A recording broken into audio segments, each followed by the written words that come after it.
Question number 1 और part जे है exercise 6.3 का। ये बहुत इम्पॉर्टेंट क्वेश्चन है। इसमें बहुत ज़्यादा जो है वो आप समझें कि डिफ़िकल्टी लेवल हाई हो गया है यहाँ पर। तो अब इसको अंडरस्टैंड करते हैं कि ये कैसे होगा। एक तो ये देखें, नज़र आ रहा है आपको कि एक्स स्क्वायर प्लस 1 है, यानी ये क्वाड्रेटिक फैक्टर है। यहाँ से ये चीज़ आपको पता लगती है कि ये फैक्टर कौन सा है, क्वाड्रेटिक है, ठीक है। फिर इररिड्यूसेबल है, यानी ये रिड्यूस नहीं हो सकता। ये बात आपको यहाँ से समझ आ रही है। एक्स स्क्वायर प्लस 1 को आप रिड्यूस नहीं कर सकते। पावर आपको ये बता रही है कि ये रिपीटेड है, यानी ये फैक्टर रिपीटेड है। यानी आपने जब क्वेश्चन को अच्छी तरह एनालाइज किया तो आपको ये बातें समझ आ गई। अब आपने इसको जब सॉल्व करना है तो कैसे करेंगे इसको प्रोसीड। एक्स स्क्वायर प्लस 2 और एक्स स्क्वायर प्लस 1 का होल स्क्वायर। अब क्योंकि इसमें लीनियर फैक्टर नहीं है तो a x plus b divided by x square plus 1, ये आपने फर्स्ट पावर यानी होल पावर 1 के साथ लिखा। फिर c x plus d divided by x square plus 1 का होल स्क्वायर, ये रेपिटेशन शो हो गई। इक्वेशन नंबर 1 बन गई आपके पास। अब हम इसको सॉल्व करेंगे एलसीएम के थ्रू। तो एलसीएम का स्टेप हमारे पास यहाँ बन जाएगा एक्स स्क्वायर, यानी हाईएस्ट पावर ली जाती है। बच्चे यहाँ पर दोनों टर्म्स को लिख लेते हैं, ठीक है। दोनों सेम टर्म्स हैं, रिपीटेड हैं, इसलिए हाईएस्ट पावर एज एलसीएम आती है। तो ए एक्स प्लस बी के साथ देखें मल्टीप्लाई हो जाएगा a x plus b multiply with x square plus 1, क्योंकि डिनोमिनेटर में एक पावर कम है। और यहाँ पर c x plus d as it is आ जाएगा क्योंकि डिनोमिनेटर सेम है। अब ये डिनोमिनेटर कैंसिल, तो हमारे पास x square plus 2 equal to a x plus b x square plus 1 as it is और सी एक्स प्लस डी। अब क्योंकि हमारे पास लीनियर फैक्टर है ही नहीं और हम ज़ीरो मेथड यूज़ कर ही नहीं सकते, तो इसलिए हम इसी इक्वेशन को भी प्रोसीड करते हैं, इसको और सिंप्लीफाई करते हैं। ये हो जाएगा a x cube by multiply, फिर ए एक्स वन ज़ा a x plus b x square और बी वन ज़ा b plus c x plus d, ये एज इट इज़ हो गया। अब हमारे पास ये एक्स स्क्वायर प्लस 2, अब ए एक्स क्यूब की तो ये एक ही टर्म है और बी एक्स स्क्वायर की भी ये एक ही टर्म है। और फिर हमारे पास आ जाता है ए एक्स प्लस सी एक्स में से आप एक्स कॉमन लेके लिख लें, ए प्लस सी और एक्स आ गया और कांस्टेंट टर्म है बी प्लस डी। अच्छा, अब आप देखेंगे x cube left hand side पर एक्स क्यूब नहीं है, यानी 0 एक्स क्यूब लिख लें। फिर एक्स स्क्वायर है वो रहने दें। फिर x की टर्म नहीं है तो उसको आप 0x लिख लें प्लस 2 एज इट इज़, यानी आपकी आसानी के लिए मैंने उसकी टर्म्स को पूरा कर दिया। A x cube as it is plus b x square as it is plus a plus c और एक्स बी प्लस डी, ये कांस्टेंट टर्म है इसकी, ठीक है। अब आपने 1 बाय 1 टर्म्स को कंपेयर करना है, यानी कोफिशिएंट कंपेयरिंग मेथड हम यूज़ करने लगे हैं, ठीक है। यहाँ पर कोफिशिएंट कंपेयरिंग मेथड, तो 1 बाय 1 हम कोफिशिएंट्स को कंपेयर करते हैं, यानी हमारे पास आ जाएगा कोफिशिएंट ऑफ एक्स क्यूब। पहले हम एक्स क्यूब के कोफिशिएंट को कंपेयर करते हैं, ठीक है। तो यहाँ पर हमारे पास एक्स क्यूब का कोफिशिएंट राइट साइड पर है a और लेफ़्ट साइड पर है 0, तो इसका मतलब है कि a इक्वल टू 0, ये एक वैल्यू आ गई आपके पास, ठीक है। अब हम कोफिशिएंट कंपेयर करते हैं एक्स स्क्वायर के, कोफिशिएंट ऑफ एक्स स्क्वायर। तो अब हम देखते हैं कि एक्स स्क्वायर, यहाँ पर देखें एक्स स्क्वायर का कोफिशिएंट है b और यहाँ पर है 1, तो b इक्वल टू 1, ये इसकी वैल्यू भी आ गई।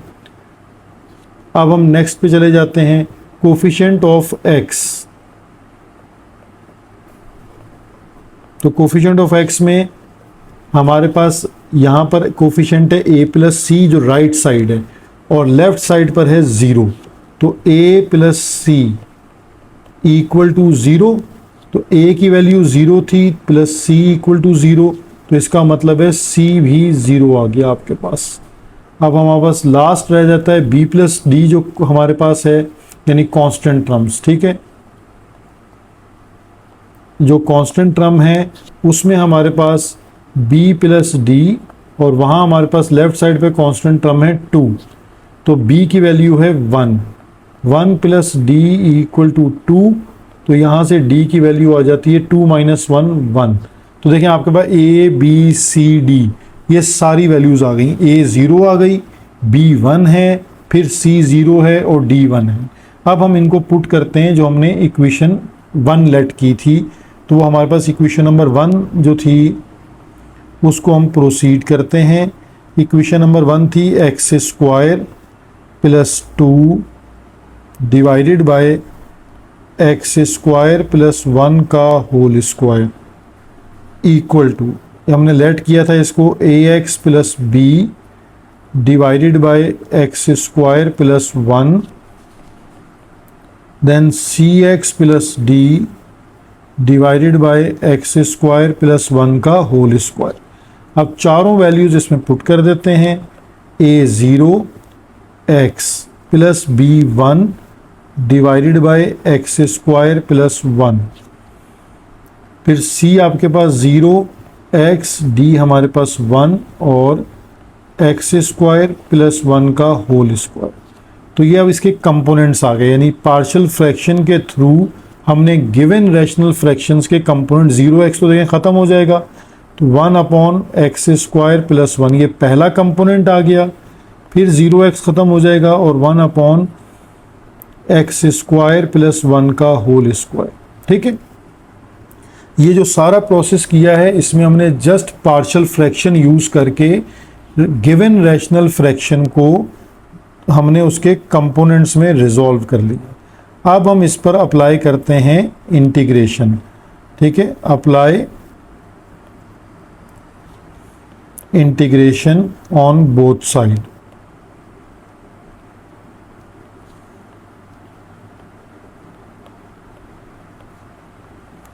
अब दोनों साइड जब हम इंटीग्रेशन लेंगे तो फिर हमें टेक्निक्स को देखना होगा कि हम कौन सी टेक्निक से इसको इंटीग्रेट कर सकते हैं। ठीक है, ये आधा क्वेश्चन अभी सॉल्व होता है और हाफ नंबर आपको इसके मिलते हैं।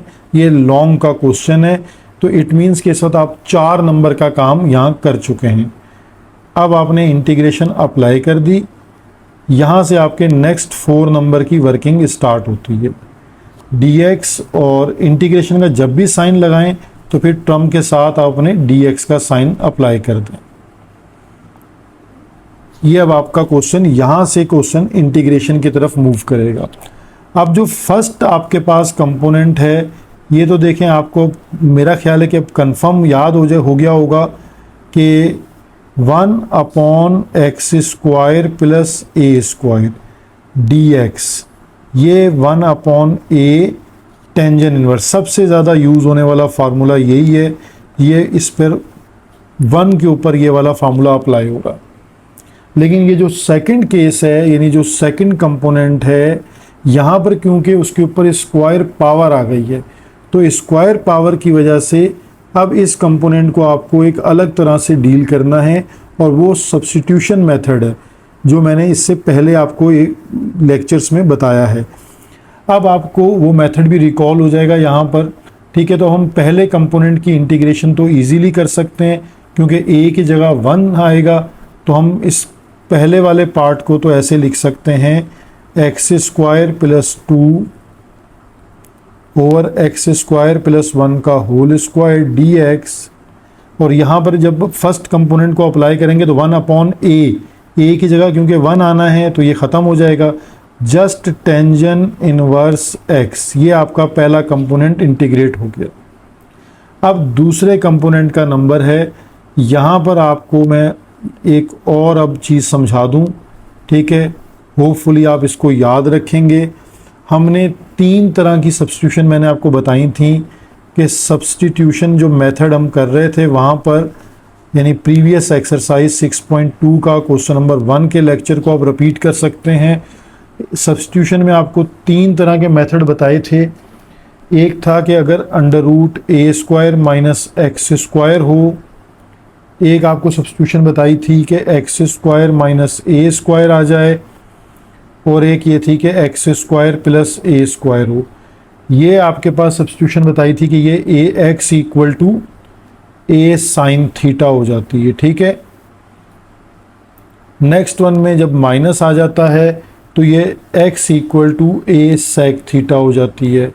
और थर्ड जो अभी इस वक्त हमने यूज़ करनी है वो x equal to a tan theta होता है, ठीक है। अब इसमें अंडर रूट है और हमारे वाले में स्क्वायर है, पावर का डिफरेंस हो सकता है। मेथड देखें, एक्स स्क्वायर प्लस 1 स्क्वायर, तो सब्सटीट्यूशन नंबर 3 जो है वो यूज़ होगी। अब हम पहले इस जो 2 है हमारे पास, इसको हम सॉल्व करेंगे और इसका आंसर हम लाकर इसी इक्वेशन नंबर ए में लिख लेंगे। तो पहला पार्ट हमारे पास क्योंकि सॉल्व हो चुका है टेंजेंट इनवर्स वाला, तो अब हम सिर्फ पार्ट नंबर 2 को जो है वो सॉल्व करते हैं, ठीक है। तो यहाँ हम कंसीडर कर लेते हैं कि जो हमारे पास जिस पार्ट को अब हमने इसको इंटीग्रेट करना है उस पार्ट को हम कंसीडर कर लेते हैं 1 अपॉन एक्स स्क्वायर प्लस 1 का होल स्क्वायर डी एक्स, ठीक है। अब यहाँ सब्सटीट्यूशन आपके पास मौजूद है कि x equal to a tan theta, और a की जगह क्योंकि 1 है तो ये जस्ट हो जाएगा x equal to tan theta, ठीक है। ये यहाँ तक लेट हो जाएगा। अब इसके बाद हमने इसको डिफ्रेंशिएट करना होता है dx ओवर डी थीटा। तो यहाँ टेन थीटा का डिफ्रेंशिएट होता है सेक स्क्वायर थीटा। तो dx की वैल्यू आ जाएगी sec square theta d theta, ठीक है। अब हम अपने क्वेश्चन में इसको पुट करते हैं। ये देखिए यहाँ dx आ रहा है तो dx की जगह आ जाएगा sec square theta d theta, और यहाँ पर आपके पास जहाँ x है यानी एक्स स्क्वायर, तो x की जगह पे x की वैल्यू आ जाएगी टेन थीटा, तो यानी वहाँ एक्स स्क्वायर है तो हो जाएगा tan square theta plus 1 as it is है, और ऊपर हमारे पास होल स्क्वायर है।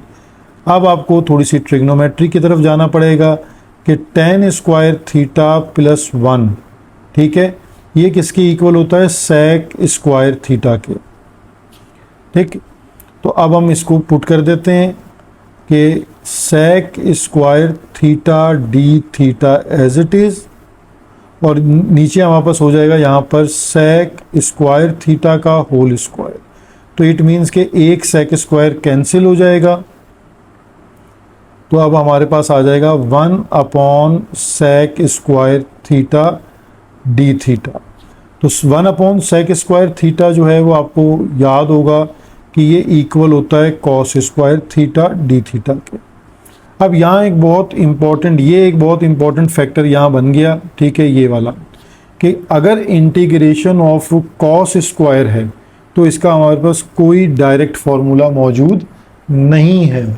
तो अब हमने कॉस स्क्वायर थीटा के लिए फिर ट्रिग्नोमेट्री की तरफ जाना है, और वहाँ पर आपको याद होगा कि कॉस 2 थीटा का फार्मूला था 2 कॉस स्क्वायर थीटा माइनस 1।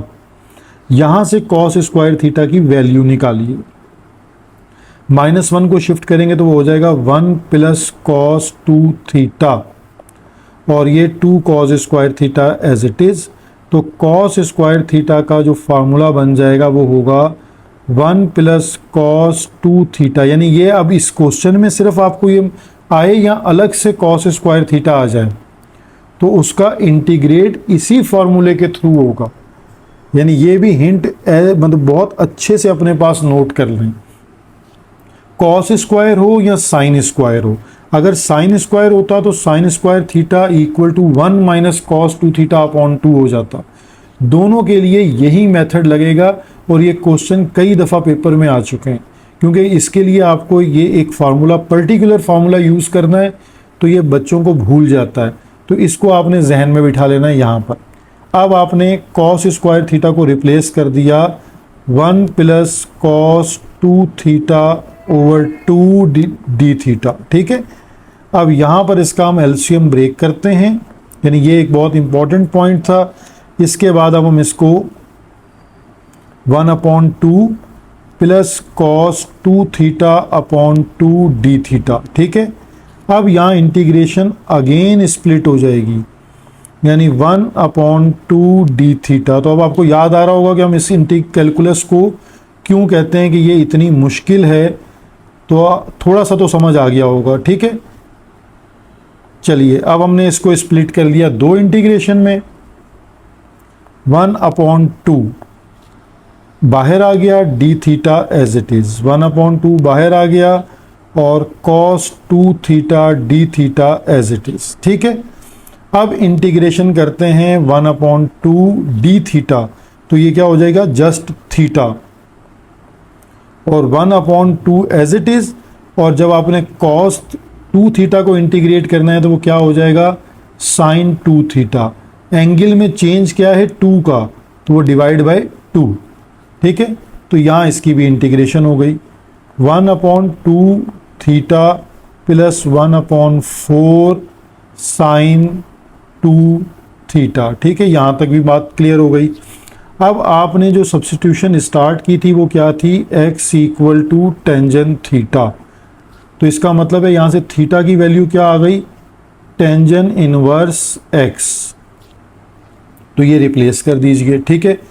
तो जब आप इसको रिप्लेस कर देंगे तो यहाँ पे आपके पास 1/2 थीटा की जगह पे क्या आ जाएगा, टेंजेंट इनवर्स x, और 1/4 एज इट इज़, और साइन भी एज इट इज़, 2 भी एज इट इज़, थीटा की जगह पे आ जाएगा टेंजेंट इनवर्स x।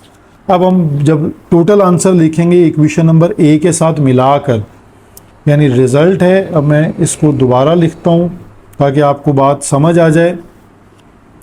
जो हमारे पास इक्वेशन नंबर ए बन रही थी वो क्या थी कि integration of x square plus 2 divided by x square plus 1 whole square d x equal to, हमने वहाँ पर टेंजेंट इनवर्स एक्स एक इंटीग्रेशन कंपोनेंट कर लिया था सॉल्व, प्लस हमारे पास ये दोनों आंसर जो हमने अब निकाले हैं ये ऐड हो जाएंगे, यानी 1/2 tangent inverse x plus 1/4 sine 2 into tangent inverse x plus सी।